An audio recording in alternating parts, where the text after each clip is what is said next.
Hello, and welcome to the Say Yes Movement podcast with Heather and John, where we help you with your professional and personal growth, helping you say yes to all the scary stuff. Hey, Heather, how are you doing?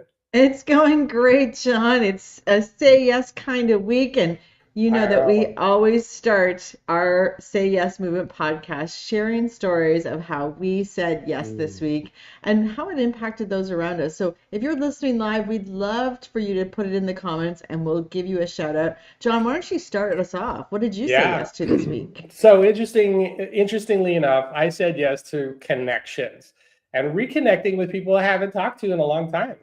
And it's you know, it's hard to imagine, but over the last 5 years, I've forgotten to talk to people. There's people within my circle, within my network. When I coach, I talk to people, and then they're like, "Well, I'm looking for opportunities internally. What should I do?" I'm like, "Reconnect with people you already know. They're more Mm-hmm. likely to get you into that next role." So this week was about a reconnecting, and I had the opportunity to reconnect with people pretty much right across the country, which was beautiful. And just to have those conversations, going back to conversations I had 3 4 years ago and continuing from there, it was just like, wow, I got to do more of that. So I started scheduling that in. I'm going to start reconnecting with people that I want to stay connected to, and actually that's probably the most important.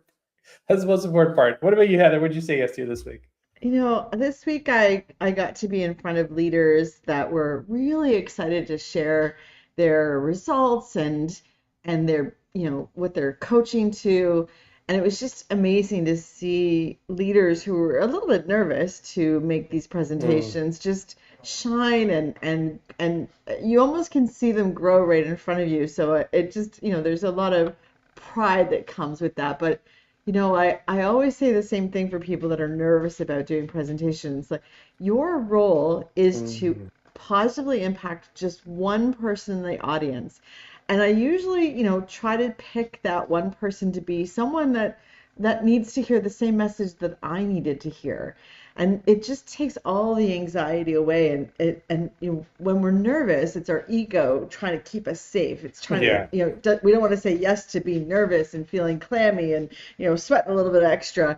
But that's the kinds of things we want to say yes to that push us out of our comfort zone, because we know that conversations like that, presentations, getting out Mm. of your comfort zone is doing it and practice, practice, practice. So Yeah.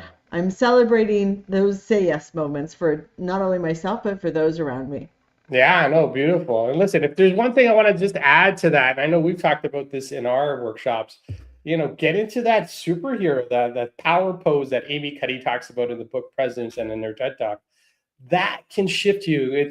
Actually, I went back and I was rewatching an event that Tony Robbins did just last week called Rise, and I know the model. Both of us know the model because we kind of lived through that. And he talked about state, story, and strategy, like as the three S's in terms of how we need to move. And it all started. And what was interesting is he started in reverse. He started with strategy, story, and then the first thing that needs to happen is getting into the right state. And Mm. even as we start our day and as we go into maybe difficult conversations because we're doing year-end reviews with individuals, maybe we've taken on a new role. What it really comes down to is how are we starting our day? We talk about priming quite a bit. It's one of the foundations of neurolinguistic programming, and priming sets the state for what needs to happen throughout the day. And the question is, how are you positioning yourself? How are you getting into the right frame of mind before you even get started in your day? And I think about Mm. presentations too is so powerful because if you put yourself in the right state, I know I used to go do the power pose in the bathroom stalls, for 3 to 4 minutes before I actually got up on stages. And that was instrumental in shifting me, getting me out of that I'm terrified and nervous to, 30 seconds goes by, it's all gone. I can now get into it because it's not about me, it's about them. And that's one of the things that we teach through our programs too. It's not about us, right? It's As not about leaders, us. as coaches and communicators, right? Well, that leads us to the Yeah. conversation that we're going to have today, John, which is it's not about us. Today It's not. it's about AI. And how is AI driving a whole new way of thinking Mm. for, the workplace, for ourselves, and what does the future actually hold? It's one of those moments in time, it's that is we're going to look back at this moment in time. It'll be almost a remember when, but you know, I see people really struggling with AI and resisting it and not Mm, really, companies are like, some companies are all in for AI and they're not bringing their people along for the ride. And I want to just highlight this as a red flag for me mm, because when you're investing in technology, but the people that are going to use that technology are scared or resistant, your impact and your what you've invested in is going to take longer to implement. And John, you're seeing this in some of the organizations you work with right now. yeah, no, absolutely. Listen, there are, like you said, organizations that are all in into AI, and I listen. I think it's wonderful. I think it's terrific. They haven't reduced any, like there hasn't been any reduction in workforce because of it. Actually, if anything, they're growing because it's all about productivity, being able to produce more, and even produce things that they've never done before. And Mm, what I'm finding, or at least the leaders that I'm talking to, is they're like, they're miles ahead. They're like, yeah, let's do this, and we can design this, and we can get AI to do 60 to 70 or even 80% of something, and then we just need the rest of the team to take it over the finish line. But what's actually happening is nobody's bringing the team along with them, right? So it's great to have the vision, and I'm all about having vision, having direction in terms of where you want to go, but you got to let the team know that that's the direction and vision that you're working towards, and you have to ease them with you. There's no point in sprinting when the rest of your team is still at the start line. And mm, you have to, like, it has to be a collaboration of technology and human centric um, design or thought that goes into it, and everybody's been talking about it. And part of the reason that's what sparked this conversation with us was what I was listening to at I was listening to the CEO of Ezra, who's major coaching company in the world, and they talked about this year. It was very different at the economic forum in Davos because the focus was human and AI integrating together. And mm. organizations are thinking more about how do we integrate the two instead of let's eliminate the human aspect of it and just integrate the AI aspect of it. It doesn't work that way, right? There's no point. Mm. Yes, a car can drive itself, but it doesn't know how to avoid those little things that show up in front of us, right? So you got to be really mindful of that as you start to implement an AI strategy in your organization.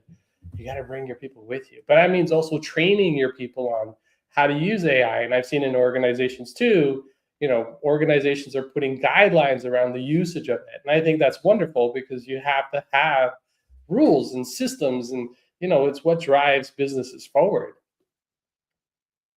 John, I hear people be a little afraid right now, afraid for Mm, job loss, afraid for change that's coming. And, this is a moment in time where things are changing, but the creativity that you have within you can now be unleashed at a faster rate. No longer do you need to be a coder to get an app created for yourself. So if you ever thought, well, I wish I had an app for that, you can create it. So the call to action is be really curious right now. mm, Like really, really curious. And don't think to yourself, oh, I can't learn this. You actually need to learn it, not only to stay relevant, but to also dream bigger than what's possible right now. And, if you ever feel like you're not on purpose in your job because there's a lot of really um, repetitive types of things, mm, all of that is going to be automated. In fact, John, I did a keynote speech for GTAC, and what I mentioned in that presentation, and I truly 100% believe this, is that in the next 5 years, everything that can be automated is going to be automated, but what cannot be automated is going to have a 10x value, and that's mm. human connection. Human connection. Yeah. Yeah, no, I'm with you. I'm with you. You can't How? replace empathy. No, You can't replace connection. You can't replace even, ideas. Like, yes, AI can implement, can create, but you have to instruct it to do those things. It that's doesn't just right. show up, right? Like, 100%. And so as you're thinking about, if you're leading organizations that are implementing AI, how are you activating curiosity and how are you Mm, hiring for curiosity? This is now going to be a competency that before was kind of a nice to have. Now it's going to be a must have. And that yeah. means looking for people that are, willing to try new things, willing to get out of their comfort zone, willing to say, I don't know how to do that, but I bet you I can learn very quickly by watching a YouTube video or learning from my peer. It's no longer let me go and get a degree and spend 4 years learning something. You Yeah. can, say, I want to learn that now, and then, within a few hours be somewhat educated in what to do next, and then try things on, saying yes to just trying things on. John, me and you, we were always like, I just tried this and I tried that, and sometimes it works and sometimes it doesn't, and but we're saying yes to curiosity all the time. Yeah, no, listen, and it is like there is, curiosity is going to be big, but I was reading an article in Forbes too, and here's a line I took from it. It says AI amplifies technical capabilities, but human strengths like empathy and purpose are what keep teams engaged and resilient, right? And like those things need to remain. Like, and then listen, there's nothing new. Purpose, vision, like that's always needed to be there. But I think more so as we start to step into this world that's going to be very technical, and you don't have the choice. It doesn't matter what profession you're in. It's going to be, like for us, I know for myself, AI has a name. I gave my AI, her name's Chloe. Chloe helps me out with different things. I ask questions. We go back and forth. If you need an ideation buddy, like that's what it's good for. Like there's so many good uses, and the only way you're going to know what it's good for is by using it, right? And the more you use it, the more it also learns, right? And I know it actually has capabilities to create a version, a clone of you if you really wanted to. So you can keep sharing what you're doing with others, but it doesn't take the empathy part away. It doesn't take away the strength part away. It doesn't take away the direction, the purpose piece of it. That still needs to be you, right? And it's Hmm. going to force leaders to be better leaders throughout this process, because you can't just rely on old tactics, old ways of doing things, because the technology is going to be there to take away all those little things that don't need to get done by humans anymore, right? I have to tell you, John, I'm quite worried about the learning curve of humans right now, because that human connection skill was a little bit put on pause during COVID. And Mm, so I'm seeing the next generation come in, and that connection piece is really hard, and our phones are in our way. We've got our heads down, we're looking at our phones, and so that uncomfortableness of looking someone in the eye and with our body saying, I'm listening to you. That's a mm. that's a skill now. That is something we have to build with leaders and with humans. And so think about the activities or the in-person activities that you're doing in the workplace. Do they have a component of human connection embedded into them? Mm. Well, especially with this big drive of getting people back into the workplace, right? Mm-hmm. It's not just for supervision. Like that's kind of pointless because you can supervise through technology, right? You can see what people are doing if you're using Teams or whatever technology platform you're on. So, productivity, just because somebody's sitting in an office doesn't make them more productive. It's the engagement piece, it's that connection piece. Like if we're going to bring people back in, let's start talking to one another. I know it sounds like such a crazy idea, but part of the reason why there was so much, and I remember working in the office, and my best conversations, getting things done within the workspace that I was in, was going for walks, right? Having Mm. conversations, flushing out ideas. Sometimes if I needed something done by another team or another leader, I would walk them to their cars as they're on their way out and say, "Hey, can we just kind of flush out this idea?" It's that connection. It's that that look them in the whites of the eyes, right? Type of thing. And it's tough today for people to do that. Like I notice even conversations I'm having now, I'm people don't even look up. Like It's like, wait a minute, like even from a guest experience perspective, if you want to deliver great guest experience to somebody, you got to look at them straight in the face, right? You can't be looking down saying, hey, how can I help? Like, we feel disrespected. Our bodies feel that way because we feel like there's no connection. And that's good. Like, and it's just going to keep getting more and more where we need to strengthen that muscle of connection, that muscle of communication. And, leaders, they have to be aware of that. You can't just sit in the corner and tell your team to go do this. It's just, that's not going to happen anymore. It's At least I don't think so. Yeah. It's not going to happen. And that curiosity is something that can be curated by asking people to get curious about what the future could look like using AI on purpose in your organization. And that conversation will help bring everyone along for the ride and let them start to dream. It'll also give you an indication of where your team's mindset is at this current moment and what they're afraid of. And so, when you're thinking about your AI activation in your organization, how are you also thinking of the AI activation of people? And there's you can do workshops on this, you can ask for feedback, you can do feedback loops. There's so many things to do to bring the AI and the people together. Yeah.